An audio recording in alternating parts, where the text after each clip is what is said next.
Hello student, welcome to YouTube study. आज के इस वीडियो में हम बात करने वाले हैं कक्षा 12 के अनसॉल्व्ड पेपर्स के इम्पॉर्टेंट क्वेश्चन के बारे में, जो अक्सर आपके एग्जाम में पूछे जाते हैं। वो इम्पॉर्टेंट क्वेश्चन के बारे में आज हम बात करेंगे, और वो भी 5 नंबर के प्रश्न जो आपके एग्जाम में आते हैं। कल के वीडियोस में हमने बात किया था वो क्वेश्चन जो आपके एग्जाम में 5 नंबर के आते हैं, यानी कि 5वें के प्रश्न के बारे में बात किया था। आज हम बात करेंगे 6 क्वेश्चन के बारे में, क ख ग घ के बारे में बात करेंगे। अगर आपने वीडियोस नहीं देखा 5वें क्वेश्चन का, जो कि इंपॉर्टेंट प्रश्न मैंने कल के वीडियोस में बताया था, तो उसका लिंक डिस्क्रिप्शन में है, उस वीडियो को पहले जरूर देखें। तो चलिए स्टार्ट करते हैं आज का ये वीडियो। तो सबसे पहले आप देख सकते हैं 6वें का जो क है वो लिखा गया है कि सिद्ध कीजिए कि एक शंकु के अंतर्गत महत्तम वक्र पृष्ठ वाले लंब वृत्तीय बेलन की त्रिज्या शंकु की त्रिज्या की आधी होती है। तो हमें ये दिखाना है कि जो लंब वृत्तीय बेलन होती है, बेलन की जो रेडियस होती है वो शंकु की रेडियस की आधी होती है। हमें ये शो करना है, ये सिद्ध करना है। तो चलिए देखते हैं इस प्रश्न का हल कैसे होगा।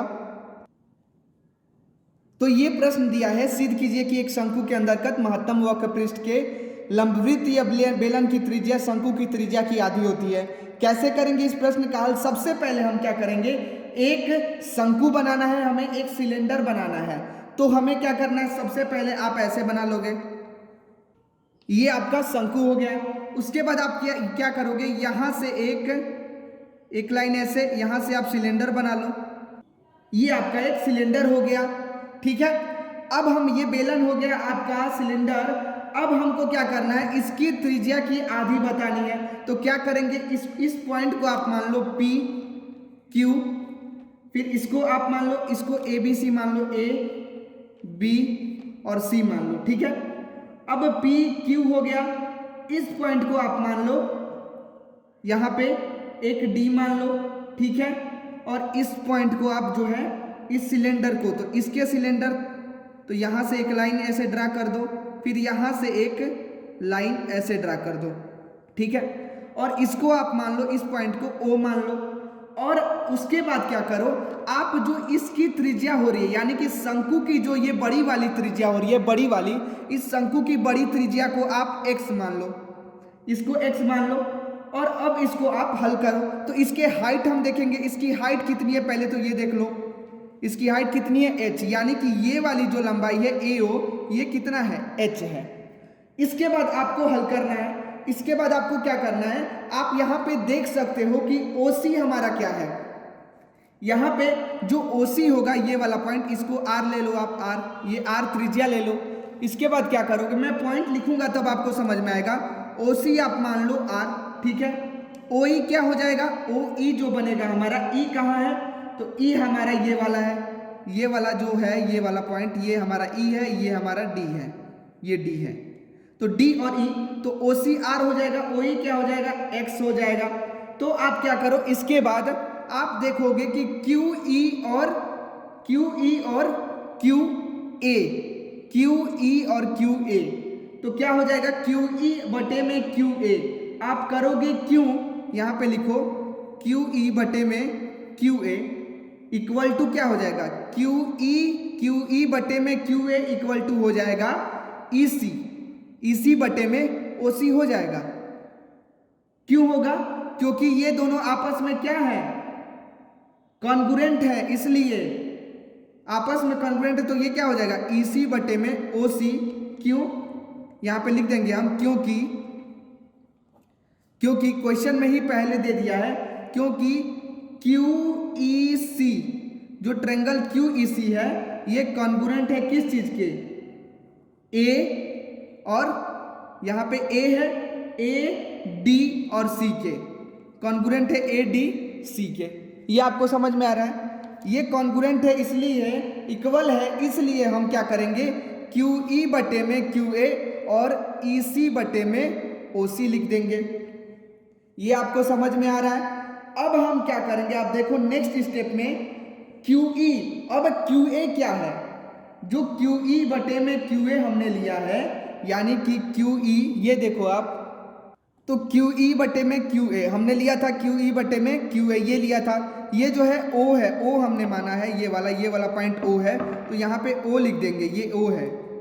जब बराबर है यानी कि क्यू ई बटे में ओ ए हो जाएगा और ये हो जाएगा ई सी बटे में ओ सी हो जाएगा। ये आपको समझ में आ रहा है। अब क्यू ई बटे में ओ ए है यानी कि क्या है, क्यू ई बटे में एच है इक्वल टू ई सी बटे में ओ सी का मतलब आर माइनस एक्स। इसी को हम क्या लिख सकते हैं, इसी को हम लिख सकते हैं, ये बड़ा वाला आर है तो आर माइनस एक्स लिख सकते हैं, बटे में ओ सी क्या है, ओ सी है हमारा आर। ये बड़ा वाला जो है ये आर है और ये छोटा वाला जो है एक्स है, यानी कि हमारा जो है शंकु का आर है और जो सिलेंडर है उसका एक्स हमने माना है, उसको एक्स माना है, उसकी त्रिज्या को हमने एक्स माना है, तो आर माइनस एक्स बटे में आर हो जाएगा। तो अब क्या हो जाएगा, Q E equal to H bracket में आर माइनस एक्स बटे में आर हो जाएगा। अब इतना हो गया, एच से मल्टीप्लाई होगा, इसको हमने तिर्यक गुणा कर दिया। अब हम क्या करेंगे, बेलन का वक्र पृष्ठ, आपको पता है बेलन का वक्र पृष्ठ का फॉर्मूला क्या होता है, यहाँ पे लिखेंगे बेलन का वक्र पृष्ठ का फॉर्मूला क्या होता है, S equal to S X equal to 2 pi X H bracket में आर माइनस एक्स बटे में आर होता है। ये आप लोगों को फॉर्मूला पता होना चाहिए तभी ये प्रश्न हल हो पाएगा। इसके बाद हम क्या करेंगे, 2 पाई एच बटे आर को हम बाहर निकाल देंगे, बचा क्या 2 पाई एच बटे में आर, बचा क्या आर माइनस एक्स बटे में आर, बचा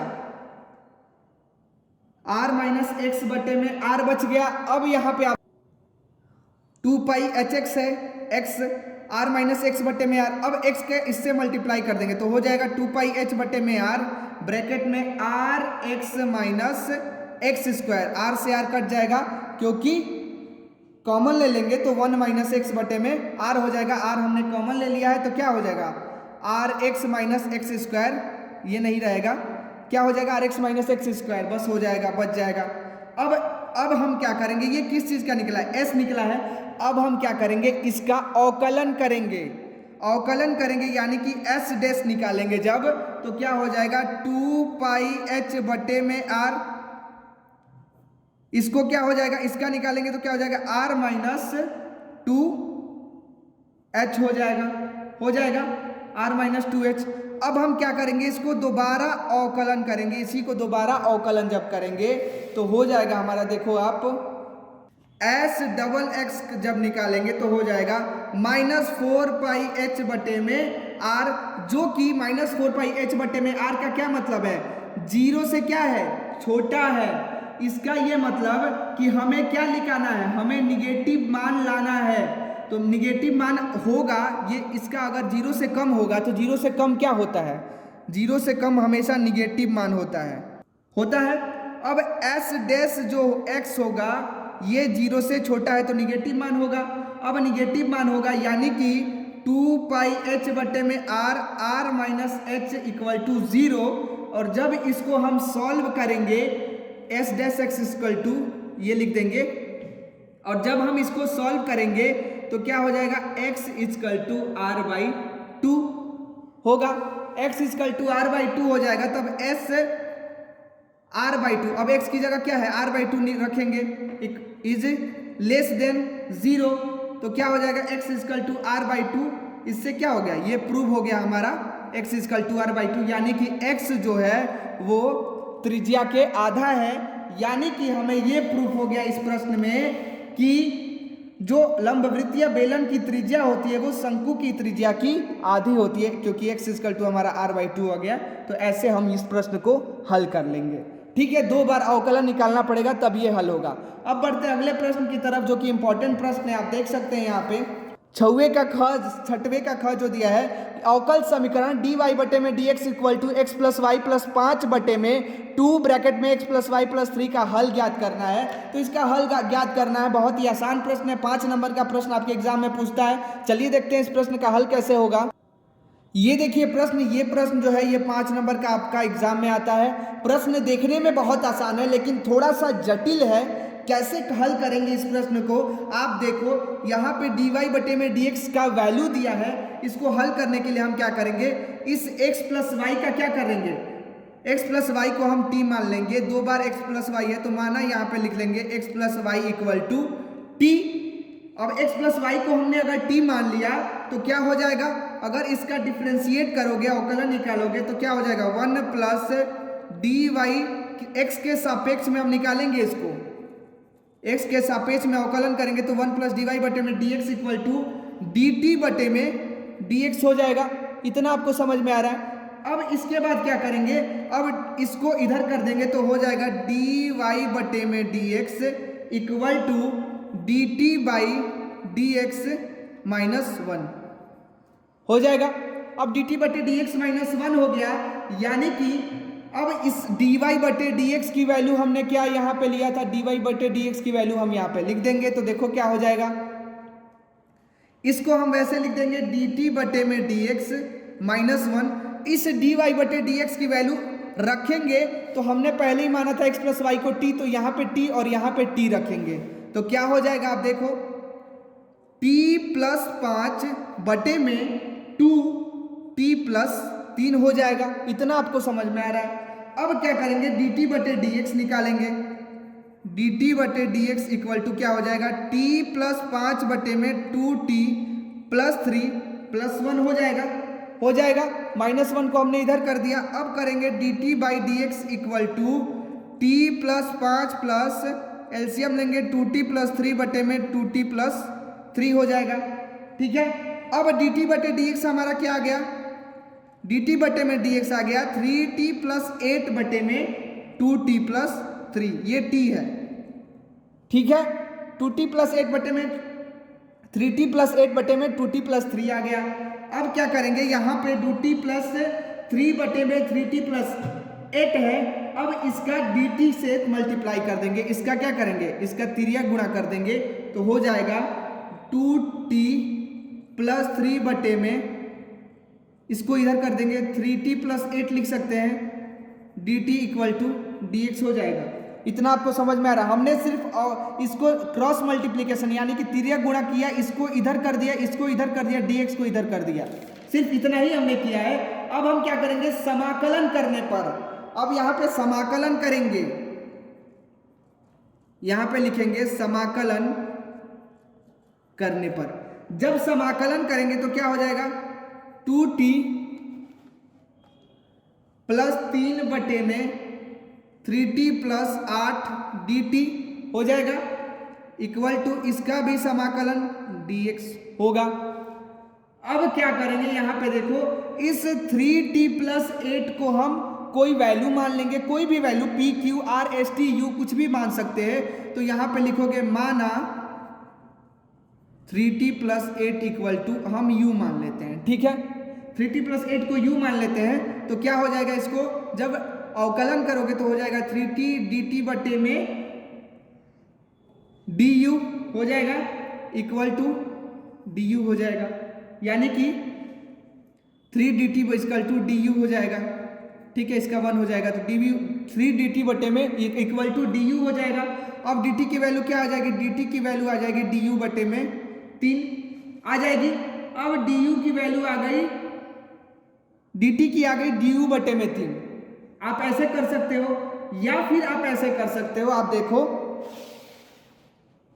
आप ऐसे कर लो 3t प्लस यहाँ पे लिख लो 3t plus 8 equal to u।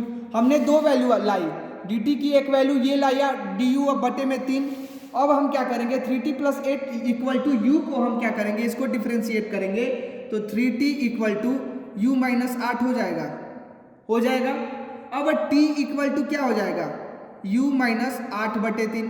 हमने यहाँ पे t की वैल्यू लाई 3t प्लस 8, इसको u इधर कर दिया 8 को, हमने t की वैल्यू यहाँ पे dt की वैल्यू लाई थी। अब यहाँ पे हमने क्या किया, dt की वैल्यू यहाँ पे t की वैल्यू हमने ला दिया। अब हम इसको क्या करेंगे, समाकलन करेंगे। तो समाकलन करेंगे जब, तो यहाँ पे देखो आप, जो हमने समाकलन यहाँ पे t लिखा था, यहाँ पे जो dt लिखा था, यहाँ पे इसकी वैल्यू हम क्या करेंगे, रखेंगे। ये dt की वैल्यू हम, ये dt की वैल्यू यहाँ पे हम रखेंगे, t की वैल्यू जो हमने लाया था उसको हम यहाँ पे रखेंगे। तब क्या हो जाएगा, आप देखो जब समाकलन करेंगे तो हो जाएगा 3t minus t plus 8 minus 5 बटे में 3t प्लस 8 जैसे है वैसे लिख देंगे, dt इक्वल टू समाकलन dx होगा, समाकलन dx हो जाएगा। अब क्या करेंगे, इसको फिर से, इसको क्या लिख सकते हैं, 3t प्लस 8 लिख सकते हैं, 3t प्लस 8 एक साथ रख दिया, माइनस t प्लस 5 इसको एक साथ रख दिया, माइनस कॉमन ले लिया इन दोनों में, ठीक है। dt बटे में जो 3t प्लस 8 है उसको ऐसे लिख देंगे, इक्वल टू dx को हम क्या लिख सकते हैं, x प्लस सी लिख सकते हैं। अब नेक्स्ट स्टेप में हम क्या करेंगे, t को यहाँ पे हमने क्या माना था, पहले तो ये देख लो u माइनस 8 बटे 3 माना था। अब इसी का काम है, अब t equal to u minus 8 बटे 3। अब t में यहाँ पे लिखेंगे दोनों पक्ष में 5 जोड़ने पर। अब आप लोगों का डाउट होगा कि हम दोनों पक्षों में 5 क्यों जोड़ रहे हैं, क्योंकि यहाँ पे t प्लस 5 है, t प्लस 5 की वैल्यू लाने के लिए दोनों पक्षों में जब 5 जोड़ेंगे हम तो क्या हो जाएगा, t plus 5 equal to u minus 8 बटे 3 प्लस 5 हो जाएगा, यानी कि t प्लस 5 इक्वल टू, इसको करेंगे तो कितना हो जाएगा, u प्लस 15 माइनस 8 प्लस 15 7 हो जाएगा, u प्लस 7 बटे में 3 हो जाएगा। अब इन दोनों का समाकलन करेंगे तो क्या हो जाएगा, आप देखो t प्लस 5 की वैल्यू यहाँ पे जो हमने लाई थी वो यहाँ पे रखेंगे तो क्या हो जाएगा, u माइनस u प्लस 7 बटे में 3, t 3 प्लस 5 का यह हमने यहाँ पे मान रखा, और यहाँ पे 3t प्लस 8 को हमने u माना था तो यहाँ पे u रख दिया। हमने 3t प्लस 8 को क्या माना था, यहाँ पे देखो u माना था तो यहाँ पे हम u लिख दिया, du equal to x plus c हो जाएगा। अब हम यहाँ पे क्या करेंगे, आप देखो ये क्या हो गया, ये हो जाएगा आपका, जब आप यहाँ पे एलसीएम लोगे तो हो जाएगा 3u माइनस u प्लस 7 बटे में 3u du equal to x plus c हो जाएगा। अब 1/3 बाहर निकाल लो, 1/3 बाहर निकालोगे क्या हो जाएगा, 3u माइनस u, माइनस के साथ यहाँ पे मल्टीप्लाई करेंगे तो क्या हो जाएगा, माइनस 7 बटे में u du equal to x plus c हो जाएगा। अब अगले स्टेप में हम क्या करेंगे, इसमें से इसमें घटा देंगे, 2u हो जाएगा। क्या 1/3 बाहर है, बाहर लिख देंगे, क्या बचा हमारा 2u माइनस 7 बटे में u du equal to x plus c हो जाएगा। अब 1/3 बाहर है, ऐसे लिख देंगे, इनको जब हम क्या करेंगे अलग अलग कर देंगे तो ये क्या हो जाएगा, 2 du हो जाएगा, माइनस 1/3 7 बटे u du equal to x plus c लिख सकते हैं। हमने इसको बस डिवाइड कर दिया, मतलब कि अलग अलग कर दिया, इस पार्ट को अलग कर दिया, इस पार्ट को हमने अलग कर दिया, बस इतना ही किया हमने। u से 2u बटे में u होता तो u से u कट जाता, ठीक है, इसलिए मैंने नहीं लिखा। अब यहाँ पे क्या लिखेंगे, अब 2 का इससे मल्टीप्लाई हो जाएगा, क्या हो जाएगा 2/3 du माइनस 7/3, 7 इसमें multiply 7/3 1/1/u du equal to x plus c हो जाएगा। थोड़ा सा बड़ा प्रश्न है ये क्या हो जाएगा, 2/3 du माइनस 7/3 और 1/u को हम क्या लिख सकते हैं, आप लोगों को पता है कि 1/x यानी कि log x equal to 1/x होता है, तो 1/u क्या हो जाएगा, log u equal to x plus c हो जाएगा। अब इसका 1 है तो इसका समाकलन क्या होगा, u होगा, तो ये हो जाएगा 2/3u minus 7/3 log u equal to x plus c लिख सकते हैं हम। अब अगले स्टेप में हम क्या करेंगे, 2/3, अब u की वैल्यू जो हमने ली थी, u की वैल्यू हमने क्या ली थी, 3t प्लस 8, तो u की वैल्यू यहाँ पे रखेंगे 3t प्लस 8 माइनस 7/3, यहाँ पे u की वैल्यू रखेंगे log 3t plus 8 equal to x plus c, ऐसे लिख देंगे। अब क्या होगा, अब यहाँ पे u की वैल्यू रख दिया हमने। अब t की वैल्यू भी हमने कुछ माना था, t की वैल्यू हमने क्या माना था, आपको पता है t की वैल्यू हमने माना था x प्लस वाई, तो t की जगह हम क्या रखेंगे x प्लस वाई, तो हो जाएगा 2/3 3x plus Y plus 8 minus 7/3 log 3x plus Y plus 8 equal to x plus c हो जाएगा। अब इन दोनों का मल्टीप्लाई कर दो आपस में, ये हो जाएगा 2/3 इंटू 3, 3 से 3 कट जाएगा, बचा क्या x plus Y plus 8 minus 7/3, ये 7/3 लेकिन ये लॉग में है तो log 3x plus 3y plus 8 equal to x plus c. तो ये हमारा क्या हो जाएगा, यही हमारा हल होगा। इनको हल करने पर ये आएगा, समाकलन करने पर ये हमारा आंसर हो जाएगा।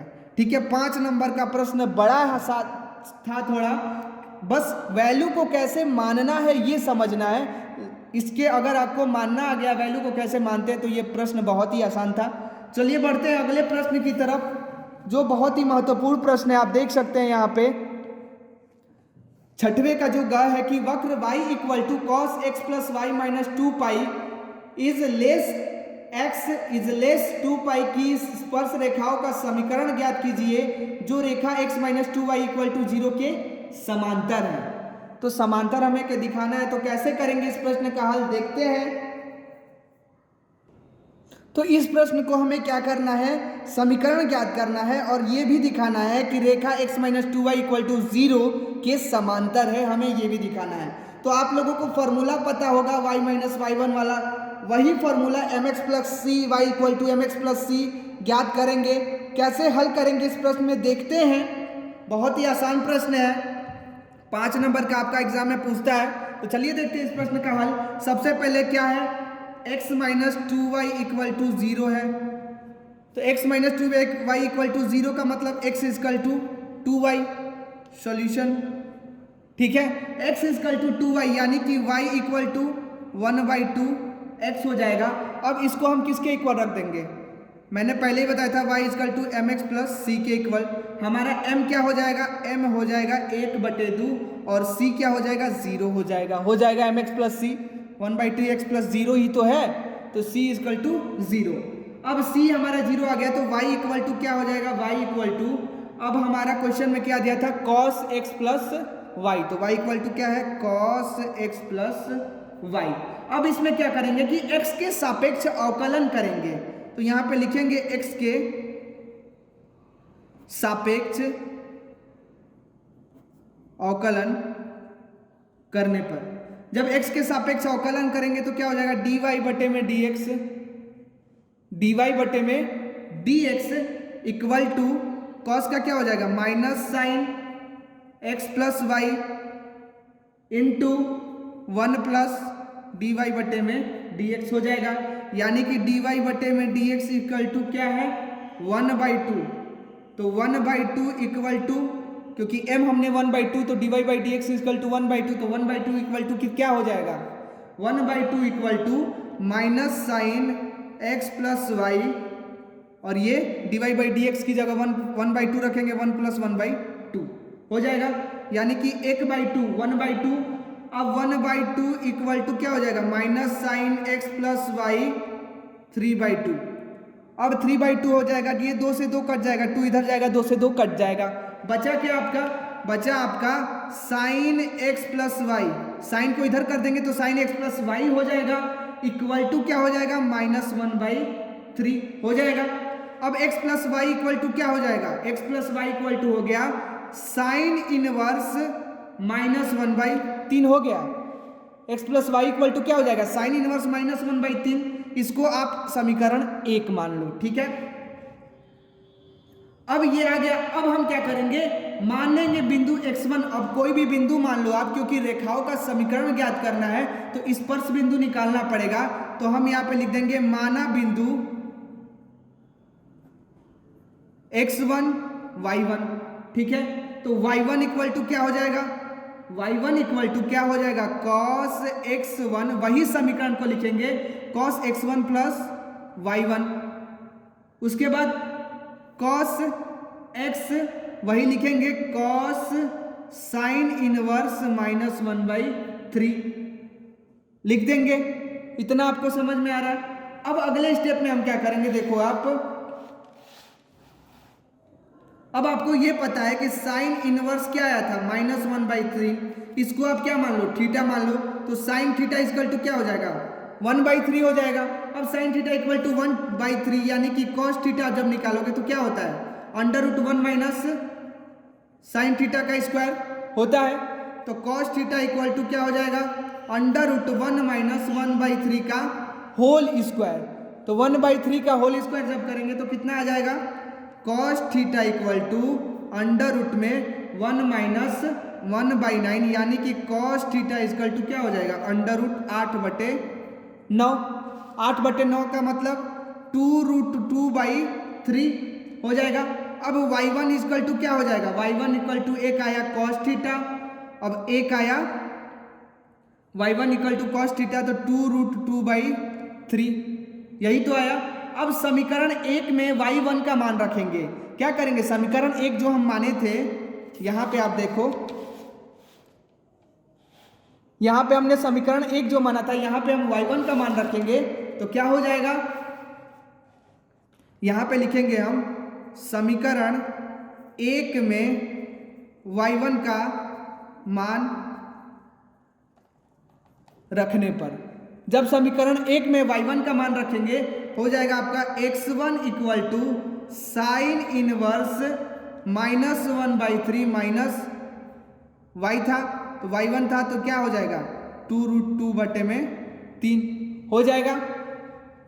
अब हमारा बिंदु क्या आया, आप देखो बिंदु हमारा जो आया, यहां पे लिखेंगे बिंदु साइन इनवर्स -1/3 माइनस 2√3 या फिर 2√3 ही तो आया यहाँ पे 2√2/3। अब यहाँ पे इसका क्या मतलब है, अब हमारा क्या हो जाएगा, हमारा जो समीकरण बनेगा वो क्या बनेगा, आप ध्यान से देखो, y माइनस y1 मैंने पहले ही बताया था, तो क्या करेंगे y माइनस y1, तो y1 क्या है 2√2/3 है, इक्वल टू क्या हो जाएगा 1/2 x minus sine inverse 1/3 plus minus से मल्टीप्लाई होगा तो क्या हो जाएगा 2√2/3 हो जाएगा, 2√2/3। इसको हम जब समीकरण में लिखेंगे तो क्या हो जाएगा, y minus 2√2/3 equal to 1/2 x minus sine inverse 1/3 plus 2√2/3 हो जाएगा।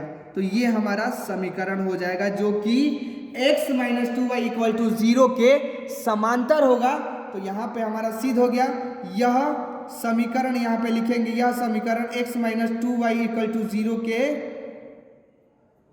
समांतर है, ऐसे हम लिख देंगे। तो ये था इंपॉर्टेंट प्रश्न जो कि आपके एग्जाम में 5 नंबर का पूछता है, इंपॉर्टेंट प्रश्न था। तो ऐसे ही एग्जाम से रिलेटेड प्रश्नों को देखने के लिए हमारे चैनल YouTube स्टडी को तुरंत सब्सक्राइब करें, और यदि आपने पिछला वीडियो भी नहीं देखा है तो उसका लिंक भी डिस्क्रिप्शन में है, उस वीडियो को जरूर देखें और हमारे चैनल को सब्सक्राइब करने के साथ साथ बेल आइकन भी दबा दें, जिससे जब भी आपके पास कोई भी वीडियो आए, कोई भी वीडियो बने तो आपको एग्जाम में कोई परेशानी ना हो। आप इस वीडियो को देखने के बाद आप आसानी से हर प्रश्न को हल कर पाए और आपके एग्जाम में बहुत ही सहायता मिलेगी इन प्रश्नों को देखने के बाद, हल करने के बाद। तो जो भी मैं प्रश्न बता रहा हूँ आप एक बार कॉपी पे अपने हल भी करें। तो ऐसे ही वीडियोस को देखने के लिए